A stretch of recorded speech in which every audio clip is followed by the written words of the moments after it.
আমাদের ফোনে এই যে উপরে লক স্ক্রিন থাকা অবস্থায় অনেকেরই নোটিফিকেশন শো করে, যার কারণে আমাদের অনেকটাই প্রাইভেসি থাকে না। তো আমাদের যদি এই যে লক স্ক্রিন থাকা অবস্থায় এখানে নোটিফিকেশন বারটা শো না করে, তাহলে আমাদের কে মেসেজ করলো, কি মেসেজ করলো বা কোথায় থেকে মেসেজ আসলো এটা বুঝতে পারবে না কেউ।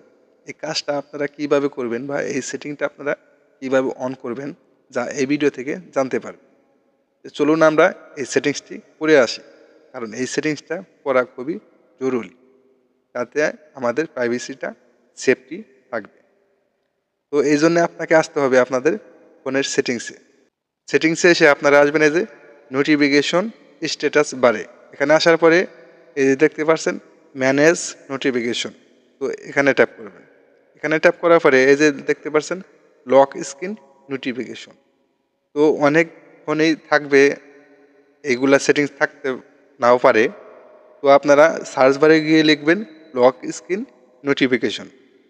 এটা যখন আসবে এই যে দেখতে পাচ্ছেন ডিসপ্লে অনলি, এখানে দেখতে পাচ্ছেন ডিসপ্লে টাইটেল অনলি। তো আমি এখানে ট্যাপ করলাম, ট্যাপ করার পরে এই যে দেখতে পাচ্ছেন ডিসপ্লে টাইটেল অনলি, এটা দেওয়া আছে। জাস্ট আমি দেব ডু নট শো, তো এটা দিলাম।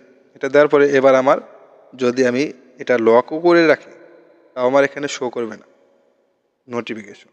কে মেসেজ করলো, কি মেসেজ করলো এখানে আমার শো করবে না। আমার প্রাইভেসির অনেকটাই সেফটি থাকবে। তো এই সেটিংসটা আপনারা এইভাবে করতে পারেন। ভিডিওটি ভালো লাগলে অবশ্যই চ্যানেলটি সাবস্ক্রাইব করে রাখবেন। দেখা হবে পরবর্তী যে কোনো ভিডিওতে। আল্লাহ হাফেজ।